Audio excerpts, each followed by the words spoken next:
si on fait dernier toutes les courses, ça n'apporte rien. Et en France, en tout cas, on a la culture de la gagne. C'est-à-dire que seul le vainqueur existe. Et ça, c'est ce que j'ai compris le plus tôt et le plus vite possible. Donc, que d'être leader dans une équipe et d'un championnat, c'était primordial pour moi. Et c'est ce qui a fait que ouais, j'ai duré si longtemps et que j'en suis là aujourd'hui. Vincent Philippe Legour. Alors, on va se replonger dans ta carrière. On va commencer par le commencement. À quel moment tu t'intéresses à la moto? J'ai envie de dire depuis toujours, parce que moi je suis issu d'une famille de motards. Mon père qui pratiquait la moto depuis très longtemps, et puis aussi qui était un pilote hein, qui faisait des compétitions. Donc voilà, tout gamin j'étais baigné dedans, et bien sûr au début c'est un jeu, hein, on fait des tours autour de la maison comme tout gamin. Ça devient vraiment une passion ensuite, et j'en ai rêvé que ça devienne mon métier, et j'ai pu le réaliser. C'est pas si simple. Justement, à quel moment tu fais ta première course moto? Alors la première course moto, je pense avoir 12-13 ans, même si je pratiquais bien avant, mais j'avais un cyclo. Bon, à l'époque, c'était 103 Peugeot, hein, préparé à mort, et je faisais soit des courses de côte, parce que mon père était pilote en course de côte, ou soit un petit peu d'entraînement sur circuit. Et voilà, j'ai eu 2-3 années de formation comme ça, d'entraînement avec quelques courses. Et puis le premier championnat de France, c'était à l'âge de 14 ans, donc avec une formule de promotion qui était la 125 MA, une course avec des jeunes de moins de 24 ans. J'ai fait ça pendant 3 ans, et avec plus ou moins de résultats. Et ensuite, je suis passé sur des motos un peu plus puissantes, alors toujours en 125, mais plus puissantes en circuit notamment et en course de côte, pour avoir 2 titres de champion de France en course de côte, mais également sur circuit. Tu te rappelles de ta première victoire? Oui, bien sûr. Alors c'est assez spécial, puisque c'était une course sur route. C'était à Chimay en Belgique. Alors c'était un circuit, mais sur route, hein. Ils fermaient la route ouverte le matin, pardon, et ils organisaient des courses dessus comme ça la journée. Et puis après, ça a été dans la même année une deuxième victoire sur un petit circuit moto-école près de Belfort. Et ensuite, se sont enchaînées les victoires en championnat de France de la montagne, puisque ça me permettait de concourir avec peu de moyens. Moi, je suis issu d'une famille vraiment tout à fait modeste, et donc on essayait de concourir, mais avec très très peu d'argent et très peu de moyens. Donc voilà, ça m'a permis, en tout cas, de découvrir la compétition, de me former, d'aller gagner des courses.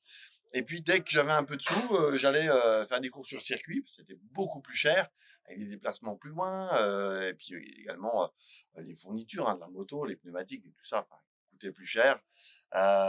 Et de fil en aiguille, voilà, à force d'en vouloir, et la passion débordante et l'envie aussi de réussir m'a permis d'acquérir un peu de niveau.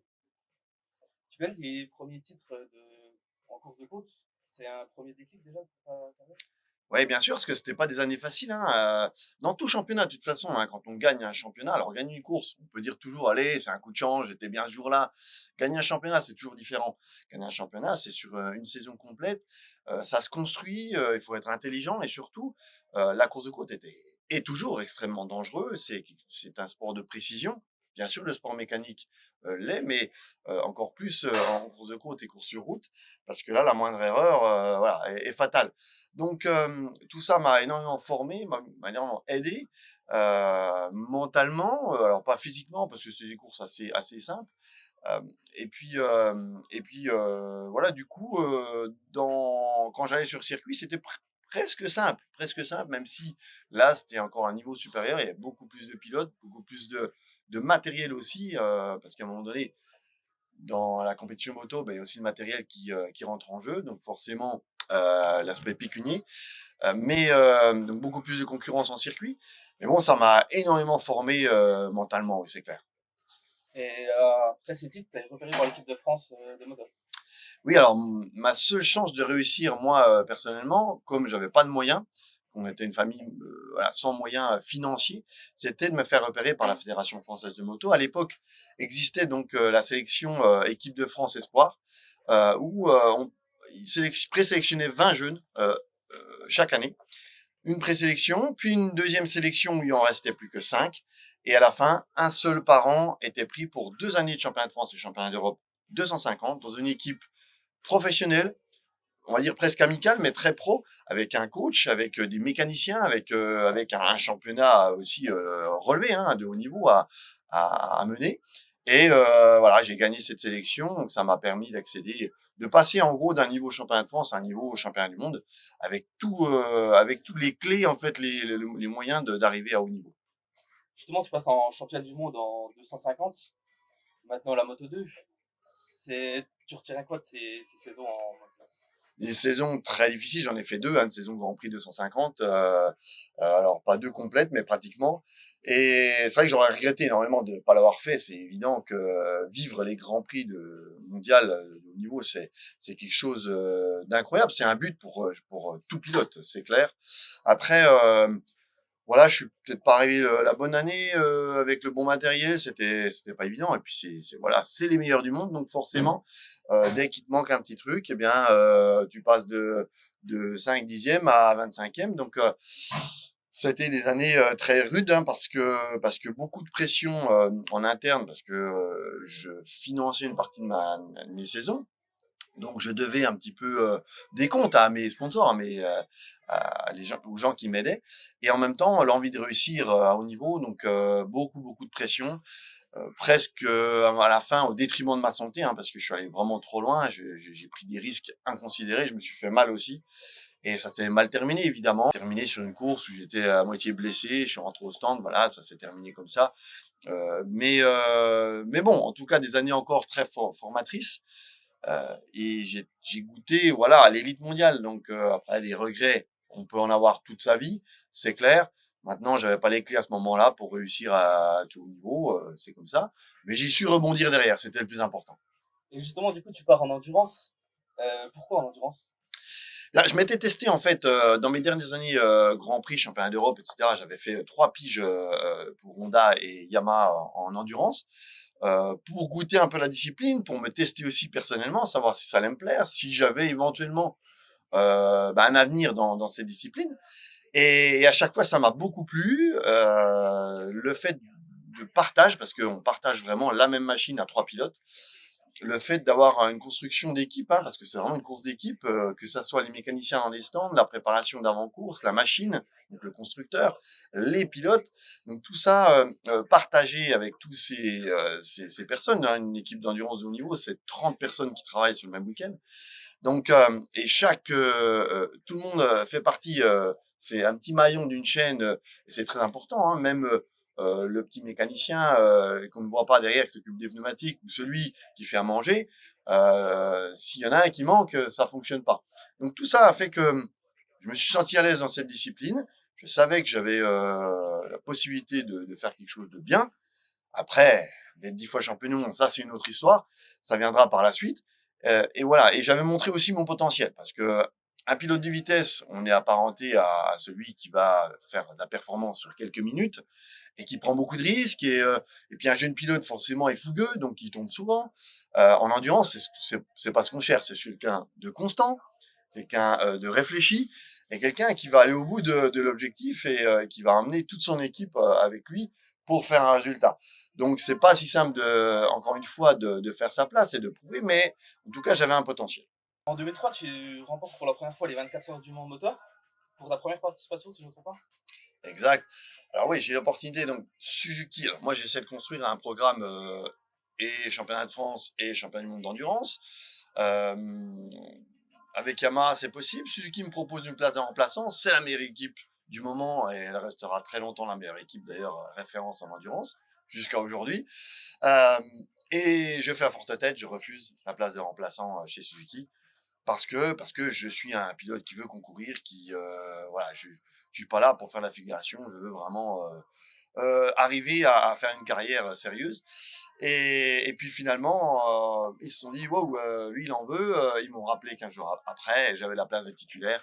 Et c'était parti pour de longues années chez Suzuki. Et en effet, première course, première victoire en 24 heures du Mans, après une année extrêmement difficile, où j'ai été beaucoup critiqué, donc, et avec mes blessures en Grand Prix 250. Donc j'avais soi-disant perdu mon pilotage, j'étais incapable de gérer une course et je gagne ma première épreuve 24 heures. Donc, c'était un grand moment, c'est une énorme satisfaction dans ma carrière.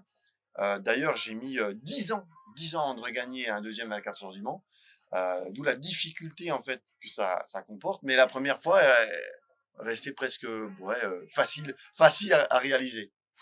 L'année d'après, tu remportes le bol d'or.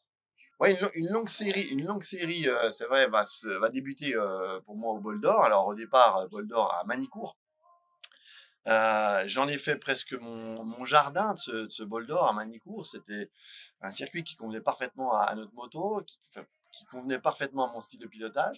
Et puis j'étais dans mes années fast, quoi, où je maîtrisais tout, où je m'entraînais énormément physiquement pour arriver à mes fins. Et voilà, j'étais en fait un pilier de l'équipe.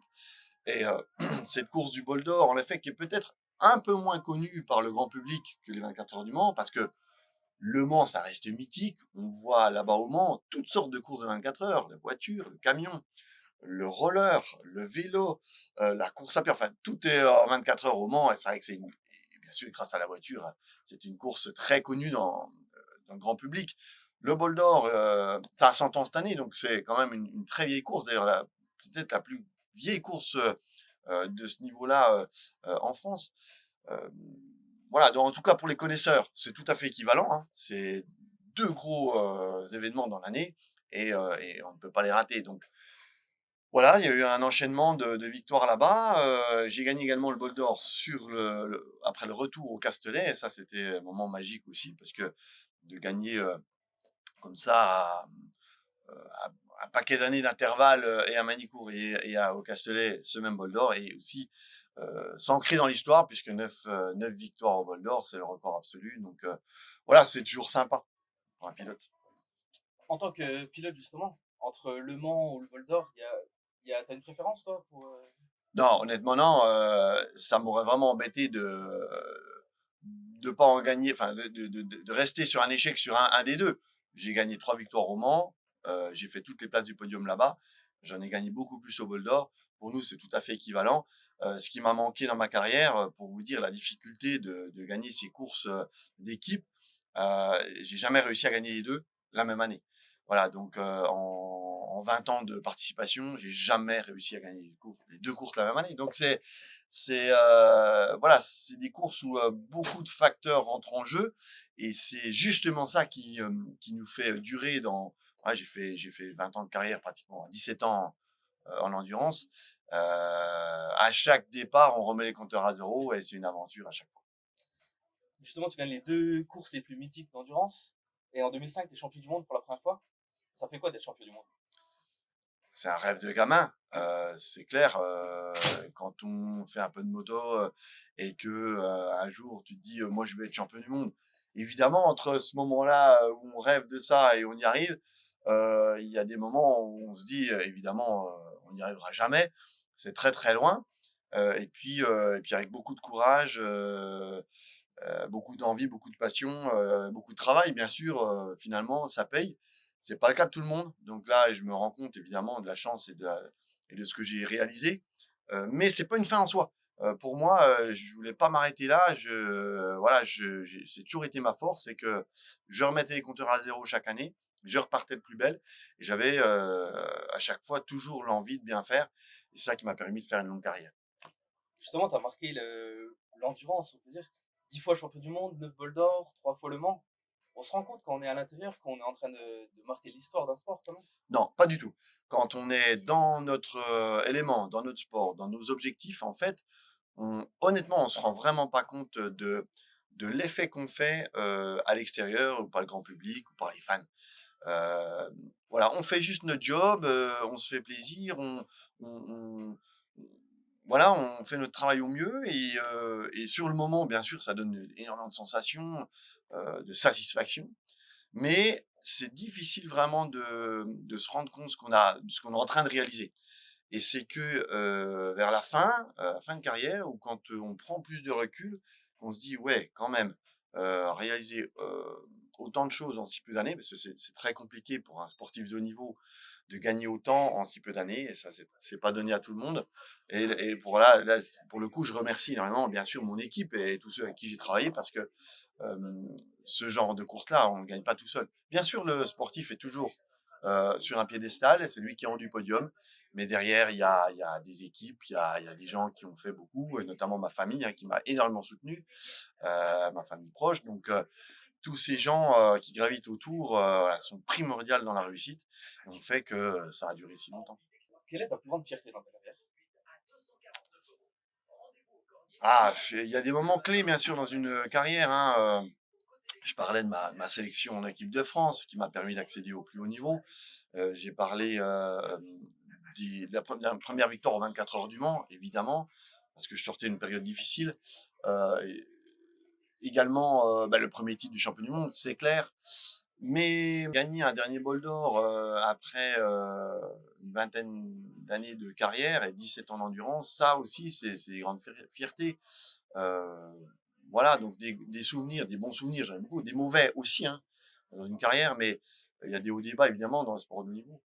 Ça peut pas se résumer à un seul souvenir ou voilà, on va dire, c'est l'ensemble de tout ce qu'on a réalisé qui est absolument fantastique. Et c'est quand on passe de l'autre côté, quand finalement on s'arrête, qu'on se rend compte de ce qu'on a fait, on se rend compte finalement de la chance de ce qu'on vivait aussi, parce que oui, le sport de niveau c'est impitoyable, c'est dur, hein, on a la pression tout le temps, on pense qu'à ça, et c'est dur pour la famille proche aussi. Mais en même temps, c'est tellement magique à vivre qu'il faut prendre du recul pour pouvoir vraiment se rendre compte de la chance qu'on avait avant. Ouais, Voilà. ouais, c'est dur d'en sortir un meilleur souvenir, quoi. Non, meilleur souvenir, ça serait trop compliqué, mais c'est l'ensemble de la carrière que je veux garder en tête. Bien sûr, des regrets, il y en a aussi, hein, voilà, quand il m'a manqué une année de championnat de Superbike, notamment. Voilà, j'ai jamais eu l'opportunité de pouvoir faire une saison complète en Superbike mondial, parce que j'avais jamais eu l'opportunité d'avoir un bon guidon. Et participer à un championnat, c'est plus suffisant quand on devient leader d'une marque ou quand on devient leader d'un championnat. On attend de vous d'être le meilleur et d'être devant. Voilà, donc, voilà, mais je pense que c'est une carrière quand même bien, bien remplie. Et je suis allé au bout. Et finir sur une grande victoire comme le Bol d'Or, pour moi, c'était l'aboutissement. Et justement, des regrets, ce serait ton seul regret un petit peu? Ouais, le regret, j'ai dit, c'est une saison en championnat du monde Superbike, c'est ce qui m'a manqué. J'ai fait une pige réussie, une année en faisant 6e, comme ça, en remplacement, d'un simple week-end. Donc c'est sûr que ça donne des idées, des envies, et on se dit: «Ah zut, si j'avais pu faire une saison complète, qu'est-ce que j'aurais fait?» Voilà, la vitesse est toujours très attirante pour un pilote de haut niveau, c'est clair. Mais je regrette absolument pas d'avoir fait toutes ces années en endurance. C'est ce qui m'a donné ce CV et toutes ces notoriétés finalement. On a parlé de tes meilleurs souvenirs. Est-ce que tu as un mauvais souvenir, un pire souvenir? Ouais, alors je vais pas rentrer dans les détails parce que ça va être encore trop dur aujourd'hui pour moi. Mais évidemment, mon pire souvenir de toute ma carrière, c'est avoir perdu un de mes coéquipiers. Voilà, sur un entraînement. Voilà, c'était un moment extrême dans ma carrière. Que personne ne doit vivre évidemment, de près ou de loin. Moi, c'était de près puisque j'étais à ses côtés, hein. Et voilà, et c'est des moments qui nous rappellent la dangerosité de notre sport, et que c'est pareil quand voilà, quand on est un champion, on se rend pas compte de l'effet qu'on fait aux fans, et on se rend pas compte aussi du risque et de l'enjeu qu'il y a de réaliser ces performances. Et malheureusement, la chute, l'échec et l'extrême, c'est l'accident mortel. Ça rappelle ce qu'on est en train de faire, et que le sport moto, voilà, c'est difficile. C'est pas un sport exact, c'est un sport de mécanique. Et la moindre vis pas serrée, la moindre erreur de 10 centimètres peut être fatale. Voilà, donc c'est les moments que personne doit vivre, et malheureusement, voilà, on a vécu dans notre équipe. Et dans ta carrière, à quel moment tu te dis que tu vas pouvoir vivre de ta passion? Ouais, ça, c'est jamais acquis, hein. C'est jamais acquis, et bien sûr, le sport, on n'existe que quand on fait des résultats, que quand on est finalement champion. j'ai vite compris une chose, c'est qu'il fallait mieux être un spécialiste et gagner dans un championnat, plutôt que d'essayer de vouloir faire quelque chose d'impossible où on n'a pas le meilleur matériel, par simple envie, et parce que c'est le meilleur des championnats. Je pensais au MotoGP. Participer à une année de MotoGP, c'est magnifique, c'est génial. Pour tout pilote, c'est absolument, c'est un rêve qu'il faudrait réaliser. Mais si on fait dernier toutes les courses, ça n'apporte rien. Et en France, en tout cas, on a la culture de la gagne. C'est-à-dire que seul le vainqueur existe. Et ça, c'est ce que j'ai compris le plus tôt et le plus vite possible. Donc, euh, que d'être leader dans une équipe et d'un championnat, c'était primordial pour moi. Et c'est ce qui a fait que voilà, j'ai duré si longtemps et que j'en suis là aujourd'hui. En 2019, tu prends ta retraite. T'as pas peur que la compétition, ça te manque? Mais ça, c'est bien sûr une question que tout sportif de niveau se pose. C'est, ok, ça va s'arrêter un jour. Quand? Comment? Surtout. Et qu'est-ce que je vais faire derrière? Le problème, c'est que la problématique d'un sportif de niveau, c'est que si il commence à penser à l'arrêt, à planifier un petit peu son arrêt, eh bien on meurt à petit feu. On devient moins performant, on a moins d'engagement, on est moins motivé. Et la petite flamme qui fait que la motivation est un peu amoindrie par cet effet de fin de carrière, c'est extrêmement compliqué pour un sportif de planifier ça. Donc, ça vient très vite et parfois ça vient plus vite qu'on croit par une blessure parce que on n'est pas assez performant et d'un coup quelqu'un décide que voilà vous avez assez fait, merci, au revoir, hein, on remercie, hein, on est remercié comme on dit, mais on est viré en gros, hein, c'est plutôt plus clair. Donc ça c'est très compliqué pour un sportif. Moi j'ai eu vraiment beaucoup de chance de que ça se fasse très vite, d'avoir une opportunité d'ouvrir ces magasins où je suis actuellement, d'avoir trouvé un partenaire financier, un associé qui m'a suivi dans cette aventure. Et donc j'ai pu réaliser ça très vite aussi, grâce à lui. Et aussi de pouvoir m'arrêter comme je le souhaitais. Et ça, c'est pas donné à tous les pilotes. Premièrement, j'ai gagné une de mes dernières grandes courses. Et négocier avec Suzuki, euh, ça s'est pas fait trop vite et ça s'est fait exactement au bon moment. Donc, je remercie énormément la famille et la marque Suzuki de m'avoir fait confiance jusqu'au bout et m'avoir donné l'opportunité de choisir l'arrêt de ma carrière. Et puis, non, on peut pas regretter quand justement on a choisi tout ça et que ça devait être ce moment-là. Des fois dans la vie, il y a des opportunités, il faut la prendre. Et voilà, la compétition ne me manque pas parce que je mets tellement d'énergie dans mes nouveaux objectifs que j'ai transposé totalement tout sur mes objectifs nouveaux. Euh, Bien sûr, la moto me manque parce que je suis plus pratiqué comme avant parce que je manque de temps. Voilà, je reste un passionné de roues et tant que quand je monte sur la moto, en tout cas, j'ai une envie et un plaisir incommensurable. Justement, tu as ouvert aujourd'hui ton magasin d'Afimoto à Chapelle. Est-ce que tu as encore des objectifs sportifs ou c'est vraiment fini? Non, c'est bien fini. Là, je voulais encore alors réaliser quelques courses qui me manquent encore à mon palmarès ou à mon expérience. J'ai fait quand même beaucoup de choses dans le sport moto. Je voulais faire les 24 heures de Barcelone, je l'ai fait. Malheureusement, ça s'est pas très bien terminé. On a fait quatrième après deux chutes. Bon, mais on était en tête de la course. Voilà, j'aurais bien aimé accrocher cette victoire à mon palmarès, parce on l'a jamais pris le départ de cette course. Mais bon, je l'ai fait. Il y a encore ce Dakar qui me trotte dans la tête. C'est vrai que là, ouvrir un commerce c'est tellement compliqué en ce moment que toute mon énergie est ici au magasin. Mais j'espère que je pourrai réaliser cet objectif, voilà, avant que je sois trop vieux. Et voilà, après ça, je pense que j'aurais fait le tour. Maintenant, voilà, encore une fois, pratiquer la moto pour l'entraînement avec les copains, c'est toujours le même, j'ai toujours le même plaisir. La compétition, c'est bien derrière moi.